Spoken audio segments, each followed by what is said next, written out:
해외 중국인 디아스포라에게 복음을 전할 수 있도록 안내하기 위해 중국에서 추방된 한인 선교사들이 나섰습니다. 기후위기의 심각성이 커지는 가운데 한국교회와 그리스도인들의 책임 있는 행동을 모색해봅니다. 문화선교의 폭을 확대하기 위해 참가자와 장르의 문턱을 낮춘 교회 버스킹 현장을 취재했습니다. 기독교 대한감리회가 군선교 현장의 새 변화를 모색하기 위해 2024 군선교 정책 페스타를 개최했습니다. 태국이 동남아시아에서 최초로 동성결혼이 가능한 나라가 되면서 교계에 많은 우려를 낳고 있습니다.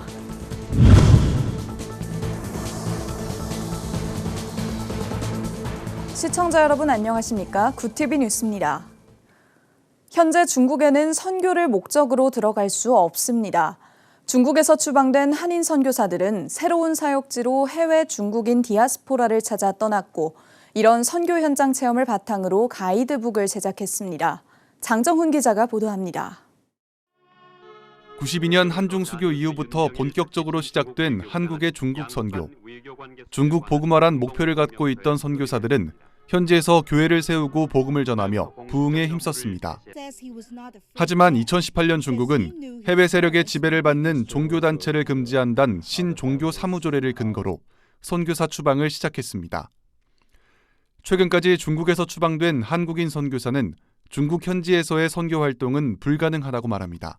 그때는 이제 블랙리스트에 올라가 있다고. 그 이야기는 저희가 이제 선교사로 또 목사로 중국에서 사역한 거를 이제 그분들이 다 공안 당국이 알고 있었기 때문에 그래서 이제 비자가 안 나온 거죠. 더 이상 중국에 들어갈 수 없는 상황에 아직까지는 있습니다. 한인 선교사들은 중국 복음화의 비전을 놓지 않았습니다. 해외에 살고 있는 중국인 디아스포라에게 복음을 전할 방법을 강구했습니다. 중국어가 능통하다는 강점은 중국인 디아스포라 사역자들에겐 강력한 선교 도구입니다. 홍콩, 마카오, 타이완을 제외하고도 4,300만 명이나 되는 많은 중국인들이 나와 있고 점점 더 많이 나오고 있는 추세라고 볼 수 있습니다. 디아스포라, 해외 중국인들의 복음화율은 1% 미만입니다. 중국 당국의 종교 탄압을 당하며 해외 중국인 디아스포라에게 관심이 집중된 국내 선교계. 이처럼 사역 전환을 이룬 한인 선교사 31명은 그간의 체험을 바탕으로 화인 디아스포라 사역 가이드북을 출간했습니다. 이건 통계를 정확히 낼 수 없지만 3,000명, 3,500명이 나와서 그래서 이분들이 중국에서 자발적, 비자발적 철수해서 어떻게 해외 하인 사역을 하는가 그 중요한 시점이 되는데 그래서 22년간 중국 선교와 화인 디아스포라 선교를 진행해온 대표 저자 양홍엽 선교사는 중국인 선교의 핵심을 현지 교회와의 협력이라고 설명합니다. 선교사가 직접 교회를 개척하고 방향을 설정하는 대신 현지 디아스포라 교회와 더욱 협력할 것을 강조했습니다. 디아스포라가 복음을 접한 뒤 스스로 교회를 세우고 이끌 수 있어야 또 다른 복음 전파가 이루어질 수 있다는 이유에서입니다. 화인 선교는 이미 화인교회의 네트워크 있고 그 화인교회의 협력이 필수적이고 주도적인 방법보다는 해외 화인교회에서 요청이 있을 때 그들을 섬기면서 협력하는 선교가 돼야만이 중국인 유학생들을 위한 좀 더 세분화된 사역 전략이 필요하다는 주장도 나왔습니다. 현재 해외에는 만여 개의 화인교회가 설립돼 중국인 디아스포라들에게 복음을 전파하고 있습니다. 한인 선교사들은 중국 디아스포라들의 규모가 커지고 있는 만큼 한국 교회의 관심과 협력을 요청했습니다. 구티비 뉴스 장정훈입니다. 기후위기의 심각성은 모두 알고 있습니다. 언젠가는 더 큰 재앙으로 다가올 거란 막연한 불안은 있지만 이를 막기 위한 실천은 보이지 않는데요. 신학적인 응답은 어떻게 전개됐고 그리스도인의 책임 있는 행동은 무엇인지 짚어봅니다. 보도에 김효미 기자입니다. 1992년 브라질 리우데자네이루에서 개최된 회의에서 채택된 유엔 기후 변화 협약. 이후 1997년 선진국들의 온실가스 감축 의무를 규정한 교토 의정서 채택 이후 2015년에는 신기후 체제의 근간이 될 파리 협정이 채택됐습니다. 파리 협정 채택 이듬해에 한국은 영국의 기후변화 전문 언론으로부터 사우디아라비아, 호주, 뉴질랜드와 함께 석탄 화력 발전소 수출을 지원하는 등의 이유로 기후변화에 가장 무책임한 나라로 선정되며 기후 악당으로 불리기도 했습니다. 파리 협정의 주요 골자는 선진국에만 부과하던 온실가스 감축 의무를 모든 국가가 자국의 상황을 반영하는 보편적인 체제를 마련해 2020년부터 참여하자는 것입니다.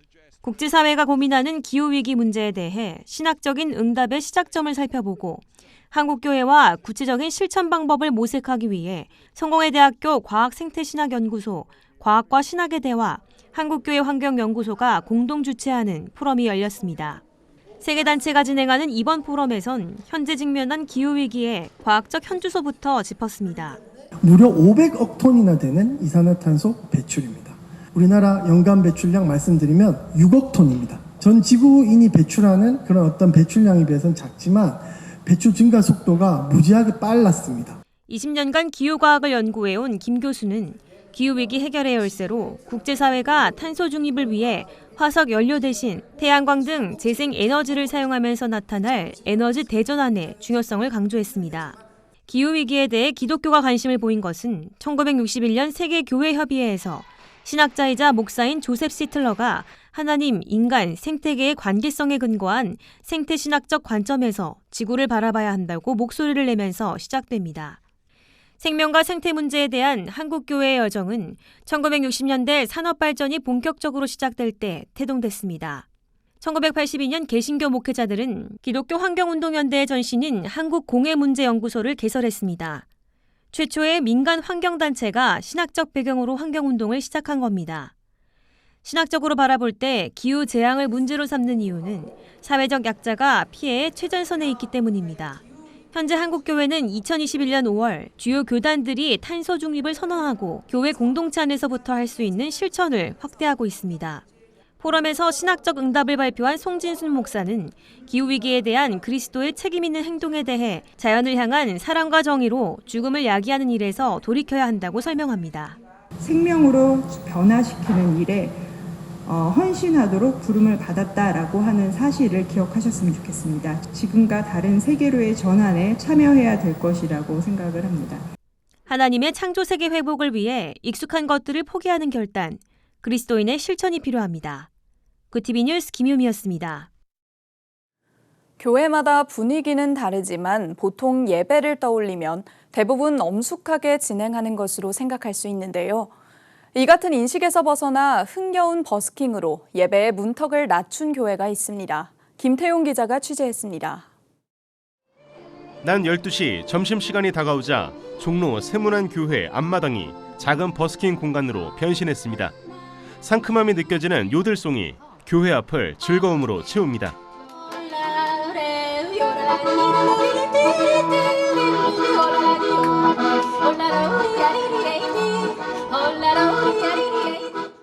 길을 지나던 행인들도 잠시 걸음을 멈추고 의자에 앉아 편안하게 공연을 즐깁니다.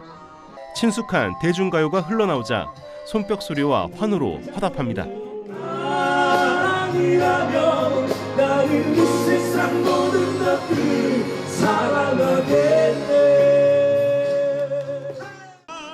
이 같은 세문안 교회 버스킹 공연은 지난 2022년 시작했습니다.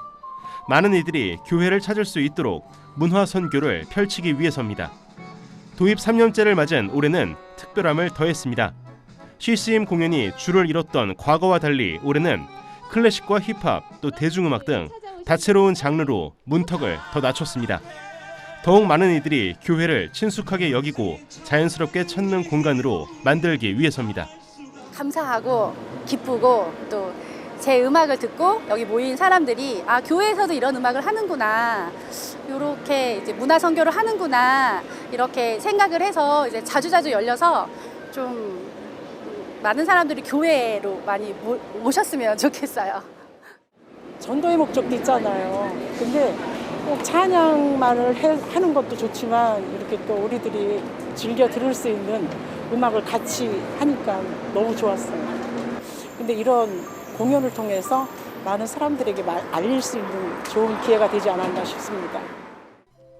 돌아오는 금요일에는 플루트와 색소폰 또 바이올린 연주가 어우러진 무대가 예정돼 있습니다. 비신자를 위해 문턱을 낮춘 문화 선교 활동은 이뿐만이 아닙니다. 성도는 물론 비성도들도 참여할 수 있는 함께 부르는 찬양, 영화와 오페라 또 공공미술 등을 접할 수 있는 문화 강좌도 준비됐습니다. 다양성과 대중성을 가미한 문화 선교. 비신자들이 교회의 문턱을 넘도록 하는 선교 활동의 폭은 점점 넓어지고 있습니다. 구티비 뉴스 김태용입니다. 현역으로 입대하는 우리 군 장병의 수는 20년 새 절반 가까이 줄었습니다. 그만큼 부대 교회를 통해 신앙생활을 하는 장병들의 숫자도 계속해서 감소세를 기록하고 있는데요. 어려운 군선교 현장에서 분투하는 교단의 군선교사들을 위해 기독교 대한감리회는 이들의 어려움을 함께 고민하는 시간을 마련했습니다. 권현석 기자가 보도합니다. 10여 년간 민간 군선교사로 헌신하며 현재 대대급 교회에서 사역을 하고 있는 강태훈 목사. 주일마다 예배당을 가득 채웠던 장병들의 목소리는 10년간 꾸준히 줄었고 부대 내 문화가 변화하면서 장병들을 향한 전도 활동도 예전보다 쉽지 않습니다. 예배드리는 것 자체에 그렇게 큰 거부감이나 이런 거 없이 많은 용사들이 왔던 시대가 이제 점점 조금씩 이제 줄어드는 거죠. 그래서 그 용사들 한 명 한 명 개개인에 대한 인권이 되게 강조되다 보니까 이게 좀 소극적인 선교를 할 수밖에 없는 상황이 되다 보니까 10년 전 20만 명대를 기록하던 한 해 입영자 수는 현재 10만 명대로 감소했고 군부대 교회 역시 큰 교세 감소를 겪고 있습니다. 이러한 가운데 교단의 군선교사들을 격려하고 변화에 발맞춘 선교 전략을 논의하기 위해 감리회는 2024 군선교 정책 페스타를 개최했습니다. 군선교사 한 사람을 하나님이 계획하시고 보내셨는데 그 군선교사 한 사람이 하나님의 뜻에 경영만 하면 군선교 현장은 변화가 올 것이라는 그러한 비전을 갖고 시작하게 되었습니다. 총 50여 명의 군선교사들이 참석해 이틀간 강연과 특강, 예배를 통해 사역을 재점검했습니다. 강연에선 고립된 환경에 있는 군선교사들에게 각 부대 상황에 맞춘 목회 컨설팅이 필요하다는 조언이 나왔습니다. 또 교회로 온 장병들의 신앙이 전역 후에도 이어질 수 있도록 군선교사들은 이들을 향한 집중적인 신앙 훈련과 지역교회와의 연결을 감당해야 한다고 조언했습니다. 군에서 훈련이 되어진 사람이 일터 속으로, 학교로, 사회로 들어와서 선교적 사명을 감당할 수 있도록 하는 것. 그래서 군선교는 군선교의 목적에서 끝나는 게 아니라 군선교를 통하여 이 세상으로 다시 파송되는 선교적 사명을 감당하는. 현재 감리교에 소속된 민간 군선교사는 총 96명. 해마다 줄어드는 장병 숫자로 인해 교회 운영에 대한 우려도 커지고 있지만 이들은 처음 파송되던 당시의 소명을 되새기며 서로를 격려하고 있습니다. 구티비 뉴스 권현석입니다. 태국에서 동성결혼이 가능해지는 법안이 상원을 통과하며 우려가 커지고 있습니다. 현지 시간 18일 AP통신에 따르면 태국 상원은 찬성 130표, 반대 4표, 기권 17표로 결혼평등법을 가결시켰습니다. 법안은 국왕의 제과를 거쳐 관보에 게재되고 120일 이후 효력이 발생하게 됩니다. 개정안은 결혼한 부부를 남녀가 아닌 두 개인으로 규정하고 법적 지위 역시 남편과 아내에서 배우자로 변경한다는 내용을 담고 있습니다. 현재 전 세계 40여 개국이 동성혼을 인정하고 있는 가운데 아시아에선 네팔과 대만에 이어 세 번째로 동남아시아에서는 최초로 태국이 동성혼을 허용하는 국가가 됐습니다. 한국에서도 동성애를 합법화하기 위한 포괄적 차별금지법 제정 요구가 있어 왔지만 학부모 단체와 기독교 기관, 한국교회가 가정 파괴를 우려하며 동성혼을 막기 위해 노력하고 있습니다. 구티비 기독교 복음방송과 문화창작공장 로운이 19일 업무 협약을 체결했습니다. 로운은 세상과 사람의 이로운, 새로운, 의로운이라는 의미로 문화예술을 활용해 콘텐츠를 제작하고 서울 스토리 패션쇼와 같이 종합 기획 연출을 전문으로 하는 문화창작 기업입니다. 이날 구티비를 방문한 로운 대표 황현무 감독은 이번 협약을 통해 한국에 없었던 일을 구티비와 함께 시작해보려 한다고 말했습니다.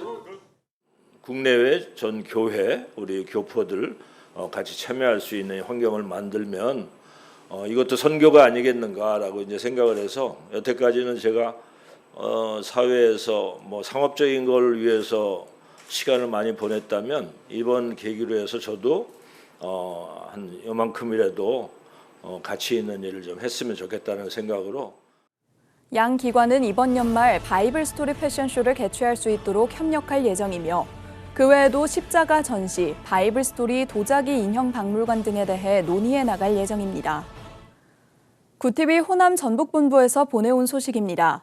구티비 호남 전북 여성합창단이 오디션을 열고 본격적인 활동을 시작했습니다.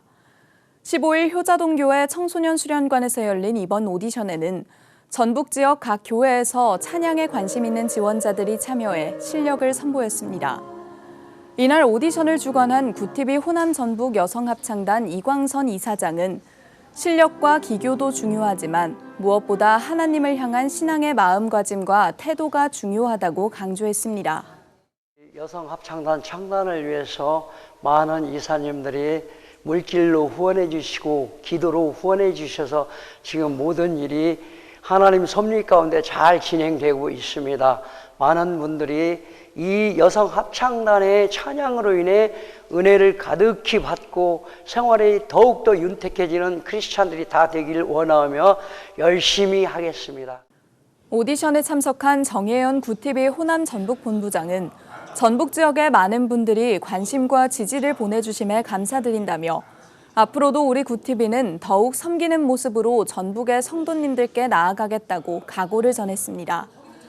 한편 구티비 호남 전북 여성합창단은 7월 1일 오리엔테이션과 창단 감사 예배를 서부중앙교회에서 드리고 본격적인 찬양 사역의 행보를 이어갈 계획입니다.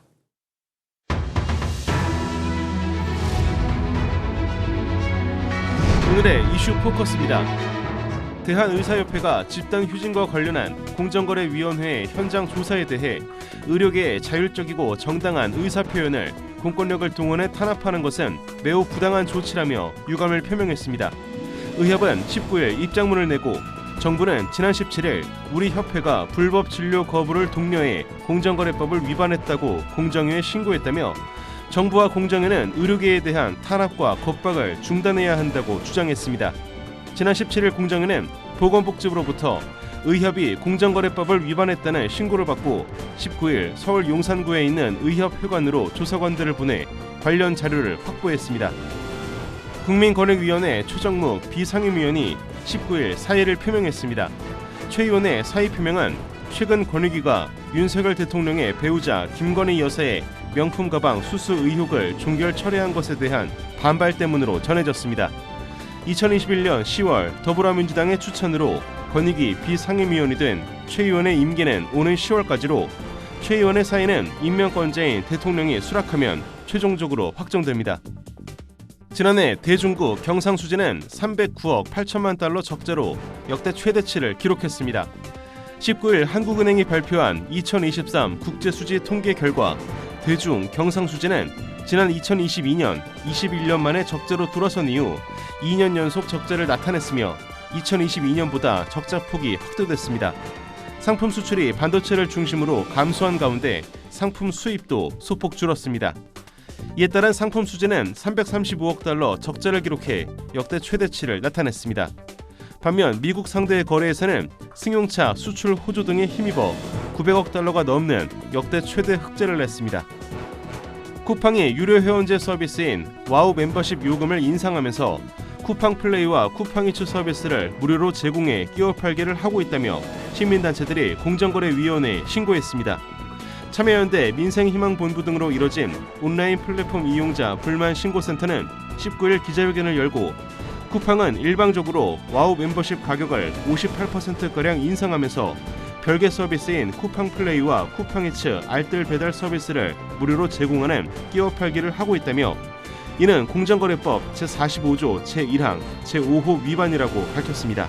공정거래법 제45조 제1항 제5호는 사업자가 부당하게 경쟁자의 고객을 자기와 거래하도록 강제하는 행위를 금지하고 있습니다. 금지 행위에는 부당하게 다른 상품이나 용역을 자기 또는 자기가 지정하는 사업주로부터 구입하도록 하는 끼워 팔기도 포함됩니다. 구티비 뉴스 김태용입니다.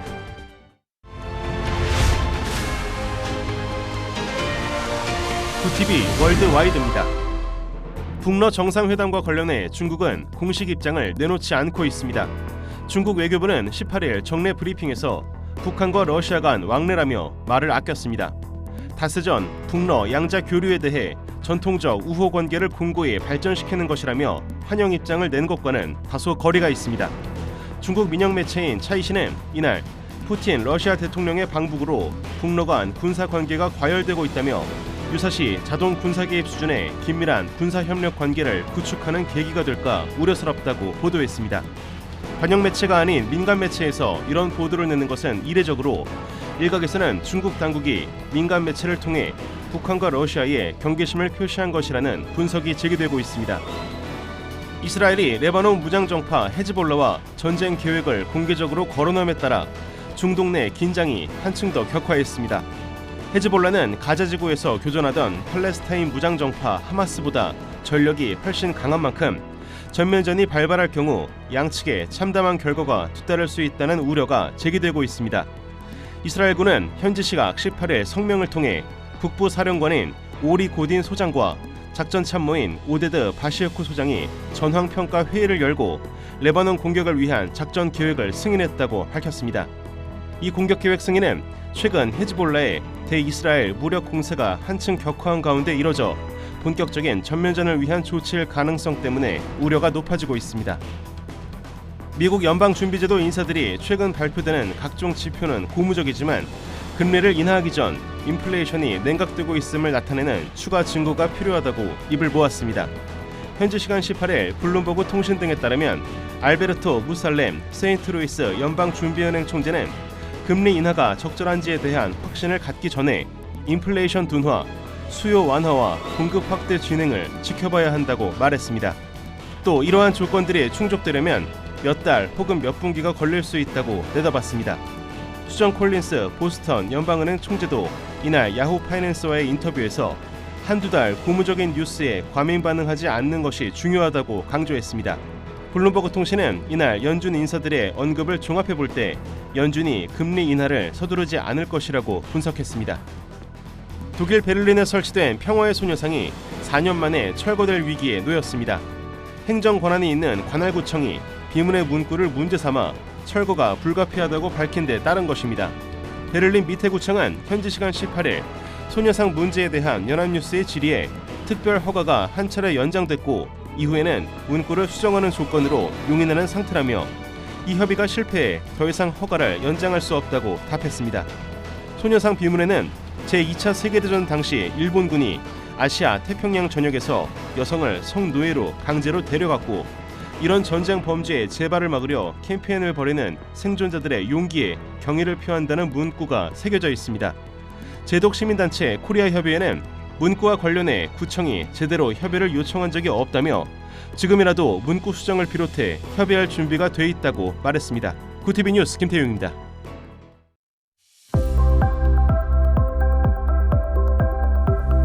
내일도 중부지방은 폭염 수준의 더위를 보이겠습니다. 중부를 중심으로는 모레까지 33도로 웃도는 더위가 이어지겠습니다. 한편 남부지방에는 비 소식이 있는데요. 비가 내리며 폭염은 잠시 주춤하겠지만 일부 지역에 돌풍과 벼락을 동반한 많은 비가 쏟아질 것으로 보여 주의가 필요하겠습니다. 이어서 전국 날씨입니다. 내일 한낮 최고 기온은 서울 35도, 강릉 32도가 예상됩니다. 남부지방의 경우 대구 32도, 광주 31도, 부산은 28도를 보이겠습니다. 날씨였습니다. 태국이 동남아 최초로 동성결혼이 가능한 나라가 됐습니다. 아시아에서만 대만과 네팔에 이어 세 번째인데요.